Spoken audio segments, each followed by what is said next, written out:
الفاتحة. أعوذ بالله من الشيطان الرجيم. بسم الله الرحمن الرحيم. الحمد لله رب العالمين الرحمن الرحيم مالك يوم الدين إياك نعبد وإياك نستعين اهدنا الصراط المستقيم صراط الذين أنعمت عليهم غير المغضوب عليهم ولا الضالين آمين. رب اشرح لي صدري ويسر لي أمري واحلل عقدة من لساني يفقه قولي. اللهم افتح علينا حكمتك وانشر علينا من خزائن رحمتك يا أرحم الراحمين. اللهم إنا نعوذ بك من البرص والجنون والجذام ومن سيء الأسقام. أما بعد. Alhamdulillah, syukur pada Allah Subhanahu wa ta'ala kerana diberikan kelapangan pada kita pada malam ni. Mudah-mudahan Allah Subhanahu wa ta'ala kurniakan juga bagi kita segala kebaikan, kerahmatan, keberkatan di dunia dan juga di akhirat esok lebih lagi. Kita sambung perbahasan kita daripada hadis 40 oleh Imam Nawawi rahimahullahu ta'ala. Beliau himpunkan bagi kita 42 buah hadis. Jika kita faham 42 buah hadis ini, mudah-mudahan kita faham agama kita dengan baik. Kita sampai muka surat berapa ni? 18. Muka surat 18. Lama dah cuti. Saya lah cutinya. 18 nombor 7 Rukun Islam adalah 5. Kat situ Kita masih membincangkan berkenaan dengan hadis Jibril alaihi salam. Hadis Jibril masyhurnya disebut sebagai hadis Jibril. Kenapa? Kerana Jibril menjadi salah satu daripada watak utama dalam hadis ni. Jibril datang dan bertanya kepada Rasulullah SAW. Sebelum kita nak bincang hadis ni, saya nak sentuh sikit berkenaan bagaimana kita ni memahami hadis Nabi SAW. Sebab kita tengok beberapa salah faham terhadap hadis, maka menyebabkan salah amal, maka kesannya pula mudarat. Jadi bila kita ni membaca Quran ataupun kita ini membaca hadis, maka perlu faham, kemudian barulah beramal.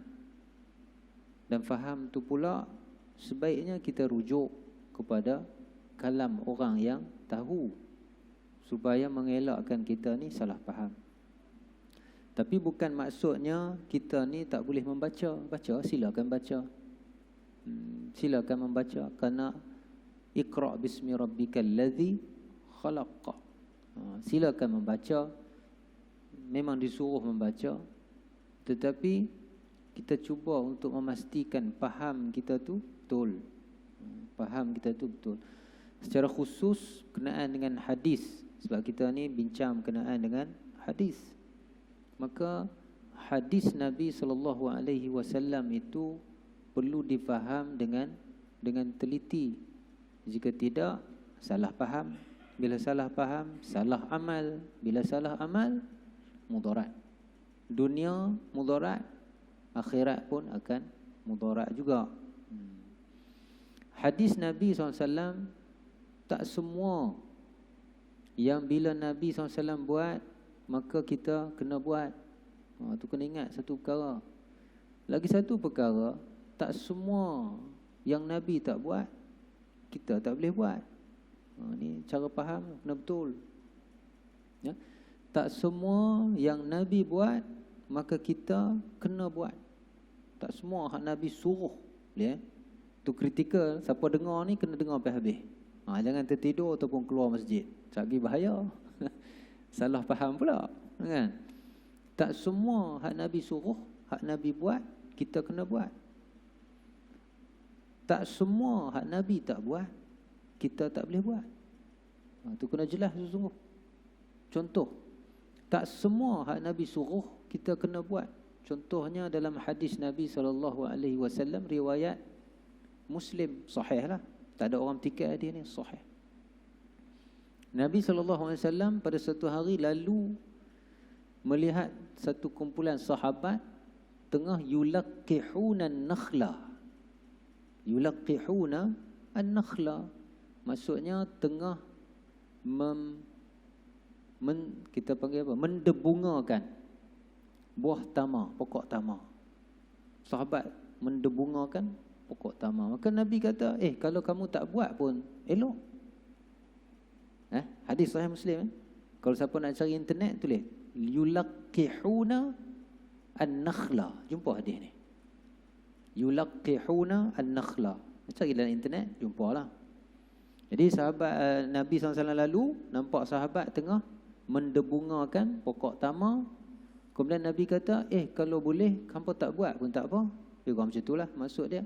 Maka sahabat yang duduk tengah mendebungakan pokok tamar tadi pun stop, tak buat. Bila mari buah jadi redi, buah jadi tak elok, sikit tak elok. Maka Nabi pun tanya, apa hal dengan buah tamar koma ni? Habis jadi tak molek. Sahabat pun kata apa? Sahabat kata apa? Udah. Bukankah engkau yang kata sarankan kepada kami tak perlu debunga? Kami pun tak debunga. Apa Nabi jawab? Ni yang kita sebut tadi ni. Nabi jawab, antum a'lam bi umuri dunyakum. Setengah riwayat, antum adra bi umuri dunyakum. Riwayat mula tu mudah ingat. Antum, kamu semua. A'lam, wallahu a'lam,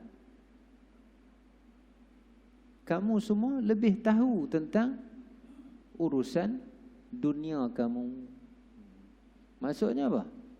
Sepatutnya sahabat tak ikut apa hak Nabi SAW sebutkan, apa yang Nabi SAW saran supaya tak debungakan buah tamar, pokok tamar tadi ni. Sepatut sahabat tak ikut. Tapi kerana sahabat pun salah faham, dan kita diriwayatkan hadis ni sampai kepada kita, kita kena ambil iktibar lah. Ambillah iktibar. Jadi sebab tu kalau mari hadis, Quran senang sikit kerana Quran tu lafaznya semua dah fix. Hadis dia agak rencam, agak pelbagai. Jadi kena faham sungguh-sungguh. Setengah perkara hak Nabi buat haram kita buat. Apa dia? Selalu orang dah sebut contoh kan. Apa dia? Himpun orang isteri lebih daripada 4. Nabi ada berapa? 9, 11. Kita boleh ikut sunnah Nabi 9 orang boleh? Haram. 2 orang pun lengah dah. 2 orang tak lepas kan? Tapi kalau dia berani sangatlah 9, haram. Tak boleh. Jadi sebab tu kita sebut tak semua hak Nabi SAW buat, yang Nabi SAW suruh, maka kita kena buat dah.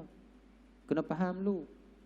Tak semua pula yang Nabi SAW tak suruh, tak buat, kita tak boleh buat. Kena faham tak? Kan kita selalu sebut kan, sahabat yang duk buat benda pelik-pelik ada tak? Ada sahabat buat benda pelik-pelik. Ada lah, siapa tak ada. Nabi tak pernah ajar tasbih, dia pergi tasbih macam tu. Apa Nabi tak pernah duk ajar baca qul huwallah sebelum rakaat, dia pergi baca. Dia baca qul huwallah sebelum rakaat. Benda pelik. Boleh je buat. Nabi tak marah. Malah Nabi puji lagi. Gitu ya. Jadi itu satu perkara. Lagi satu perkara, bila kita dengar satu riwayat daripada Nabi SAW, kita nak amal, bagus. Tapi pastikan cara Nabi buat tu kita ikut. Cara Nabi buat tu, kita kena ikut tu. Ni orang selalu silap ni. Saya dah bincang dah pasal makan kambing. Ada bincang dah? Ada bincang tak? Panjang sikit. Bab makan kambing. Dok lagi. Sunnah ke makan kambing? Oh, sunnah makan kambing. Sebab apa sunnah makan kambing? Kerana ada riwayat Nabi SAW makan kambing waktu malam. Kan, waktu malam Nabi makan kambing. Hadis riwayat Muslim. Sahih lah. Nabi makan kambing dengan siapa? Dengan Abu Bakar, dengan Sayyidina Umar radhiyallahu anhuma. Makan kambing tengah malam, keluar tengah malam lah. Keluar daripada rumah sebab lapar sangat. Kat rumah tak ada makanan, lapar. Keluar 3 orang ni, bertemu tengah jalan. Peher tengah-tengah malam ni ada di luar rumah, lapar. Tak boleh nak buat apa. Nak semayang tak boleh, nak ibadat tak boleh, nak baca Quran tak boleh, lapar sangat. Bertemu tengah jalan. Habis tu macam mana apa ni? Lapar, nak makan apa? Maka disarankan, salah seorang kata, jom kita pergi rumah orang Ansar ni. Sahabat Ansar ni, dia kalau pergi rumah dia mesti dapat makan. Pergi rumah tu, maka dijamu dengan mula-mula jamu tamar. Sementara makan tamar, dia buat kambing. Itu hadis antaranya. Hadis Nabi makan kambing. Betul? Hadis sahih tu. Ada juga hadis lain juga, antara yang Nabi SAW suka bahagian yang ada tulang, hak melekat di tulang, Nabi suka. Ada betul. Tapi walaupun ada hadis riwayat Nabi makan kambing, kena tengok cara Nabi makan, kaifiyatul akal. Kena tengok baru betul-betul sunnah. Bukannya dengar Nabi makan kambing, pagi kita kambing, tengah hari kita kambing, malam nasi lemak kambing bakar. Betul apa jadi? Darah tinggi naik. Tu tak apa lagi. Darah tinggi naik. Nabi makan kambing, betul. Nabi makan kambing. Tapi adakah sunnah? Tu kena tengok cara Nabi makan tu bagaimana. Itu baru sunnah betul. Berapa kali Nabi makan kambing? Itu baru sunnah betul. Bukan sekali kita dengar, maka kita pun pulun makan kambing. Dah sekali gauk, darah tinggi, semua cukup. Kalau ikut riwayat Nabi SAW, ikut keterangan para ulama, Nabi SAW dia tak makan daging melainkan apabila dijemput. Masak sendiri tak. Itu setengah ulama sebut, saya ada baca. Tapi secara pasti Nabi itu kurang makan. Tu secara pasti Nabi kurang makan. Ya? Secara pasti Nabi kurang makan, tu pasti. Kalau Nabi secara umumnya kurang makan, maka kambing pun Nabi kurang makan. Sekali-sekala ya. Betul. Jadi kita kena betul sunnah. Kena betul kan?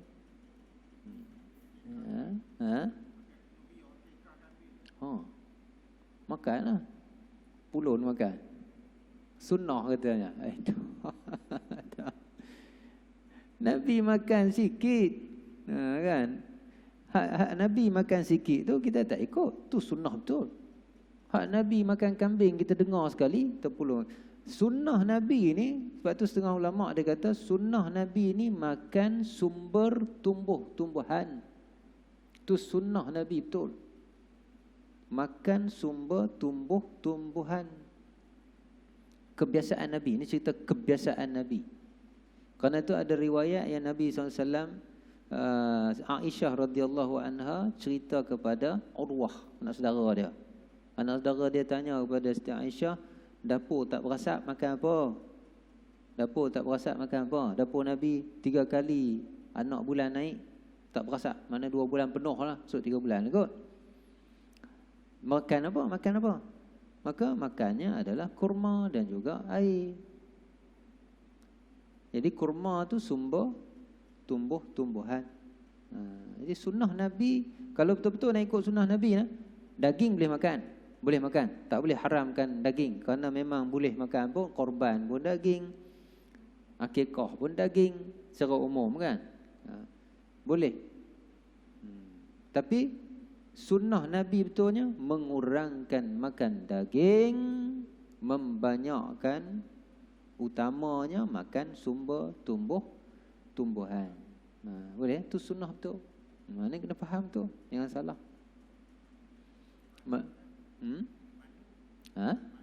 Madu sunnah. Tapi kena tengok cara makannya macam mana. Kena tengok cara makannya tu. Kena belajar cara makan. Kalau secara khusus daging, ada hadis pula. Ni kita nak masuk hari raya korban. Maka kita pun akan sembelih korban banyak. Maka daging akan dibedak-bedak. Maka orang pun akan makan daging banyak. Sama ada daging kambing, daging kobor ke, daging lembu ke. Tapi kena ingat hadis Nabi sahih. Hadis sahih. Paling kurang pun darjat hasan. Hasan ni memang dipakai lah. Nabi SAW kata, Iyakum wal laham. Hendaklah kamu berhati-hati. Nabi SAW sebut pasal bakar. Minta maaf. Yang tu Sayyidina Umar sebut. Nabi SAW sebut tentang bakar, lembu.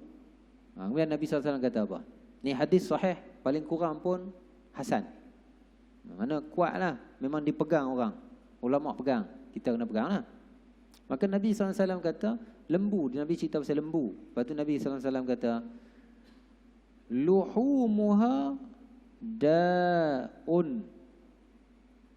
Luhumuha da'un. Jadi kalau nak cari hadis ni, tulis luhumuha da'un. Adalah, keluarlah hadis tu.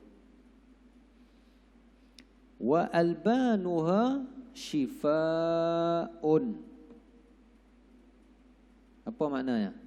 Lembu ni Nabi SAW kata, dagingnya lembu adalah penyakit.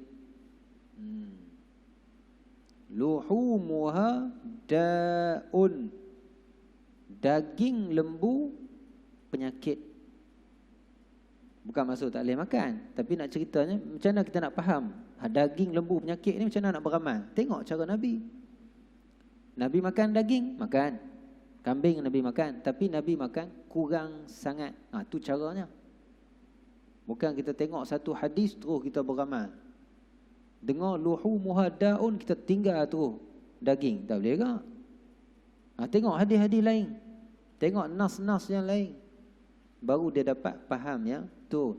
Jadi Nabi kata luhumuha da'un. Dagingnya lembu itu penyakit. Wa albanuha shifa'un.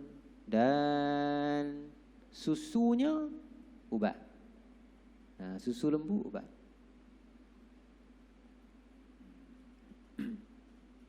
Kita nak cerita kata apa? Sunnah sebenar Nabi ni makan sumber tumbuhan. Tu sunnah tu. Ya, orang tak sembang. Nabi suka makan yaqtin. Tak tahu sebab apa. Nabi suka makan yaqtin. Yaqtin maksudnya labu. Labu. Tu Nabi suka makan. Tapi tak dengar pula orang sembang. Sunnah makan lembu. Ada dengar? Tak apa sedap kot. Kambing sedap. Kemudian bila kita nak faham Nabi SAW, kita tengok pula sahabat. Sebab tu nak faham hadis, nak faham nas-nas ni, dia bukannya senang-senang macam tu je. Bila kita nak faham Nabi, kita tengok pula sahabat, nak dapat faham yang lebih tepat lagi. Tengok sahabat pula macam mana. Sebab tu para ulama kita himpun pula kalam-kalam para sahabat. Contoh dalam bab daging lah, ni cerita bab daging kan. Dalam bab daging Sayyidina Umar radhiyallahu anhu dia kata apa? Dia kata iyyakum wal laham. Hendaklah kamu semua berhati-hati akan daging. Sayyidina Umar ni Sayyidina Umar lah. Sayyidina Umar sebut, hendaklah kamu semua hati-hati terhadap daging. Fa inna lahu darawatan, kadarawatil khamri. Sesungguhnya ada baginya, bagi daging tadi ini, darawah, kemudaratan. Kemudarat dia macam mana? Mudarat ketagihan. Seperti mana ketagihannya arak. Itu Sayyidina Umar sebut. Jadi kalam Sayyidina Umar ni menafsirkan lagi, memperjelaskan kepada kita lagi bahawasanya Nabi itu memang kurang makan daging. Sumber haiwan dia kurang. Sama lah tu. Masuk belakang. Nabi kurang makan daging. Itu sunnah Nabi. Nabi banyaknya makan sumber tumbuhan. Itu sunnah. Lepas tu Sayyidina Umar radhiyallahu anhu ada pernah ketikanya dalam pemerintahan Sayyidina Umar hadkan makan daging 1 minggu 1 kali. Pernah dengar je? Pernah dengar ya? 1 minggu 1 kali. Kita berapa kali? Sebab tu penyakit sekarang. Penyakit tu belum campur dengan bahan-bahan aditif apa nama nak preserve ni lagi, kimia-kimia lagi. Lagilah rosak.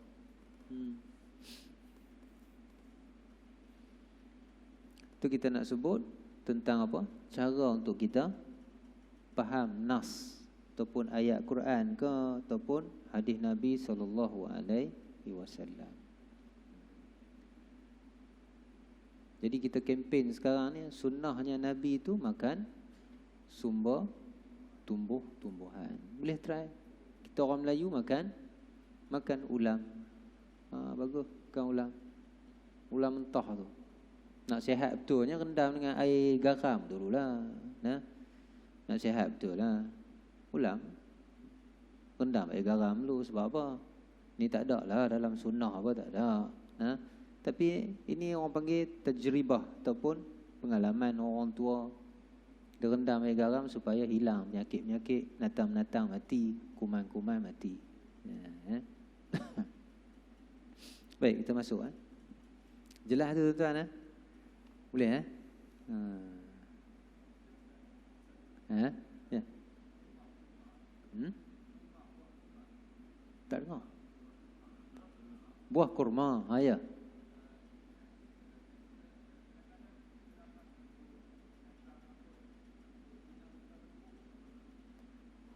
Tak dengar. Buah kurma.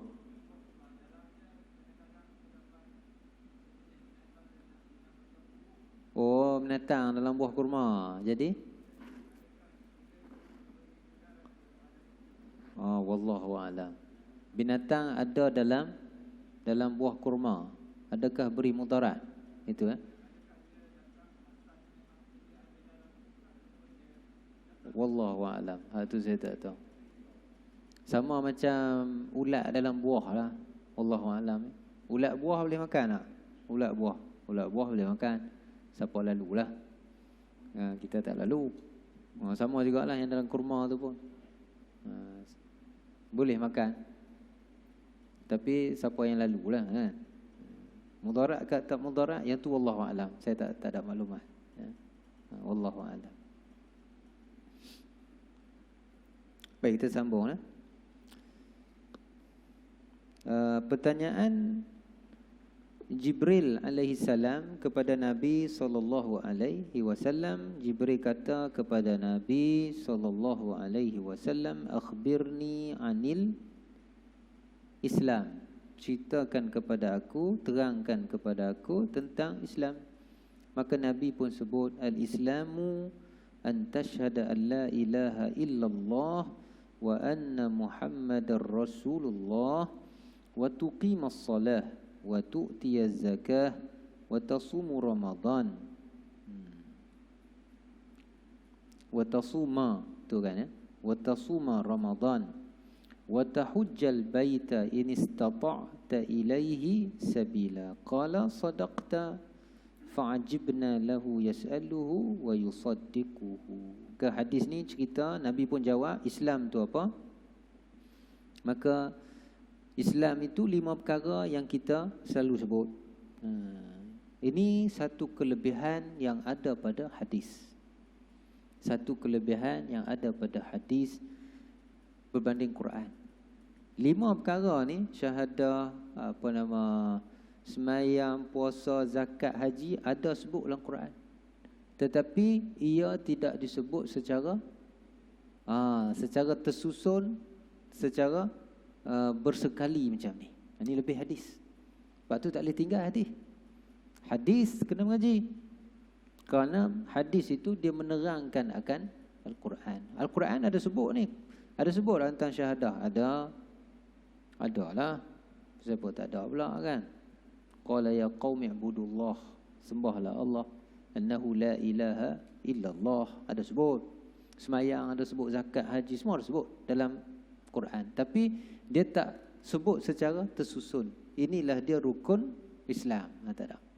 Al-hadis ada. Itu lebih hadis. Lepas tu jangan tolak. Kalau orang tu tolak hadis, memang rosak lah tu. Rosak sangat. Cuma zaman kita ni kurang lah orang tolak hadis. Banyaknya orang tolak sebahagian hadis. Tu orang tolak. Tu banyak. Agak banyak.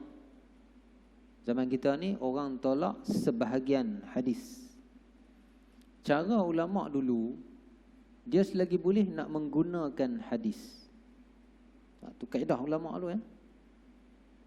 I'malun nassi aula min ihmalihi. Kaedah ulama' dulu pakai lama. I'malun nassi aula min ihmalihi. Kita beramal dengan satu nas lebih utama daripada kita biarkan dia. Itu kaedah. Jadi selagi boleh para ulama' kita, dia cuba untuk beramal dengan hadis, dengan nas tu. Sebab tu dia tak kategorikan dhaif.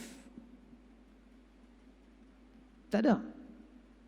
Yang buat kitab mengkategorikan ini hadis dhaif. Ini zaman lo ni.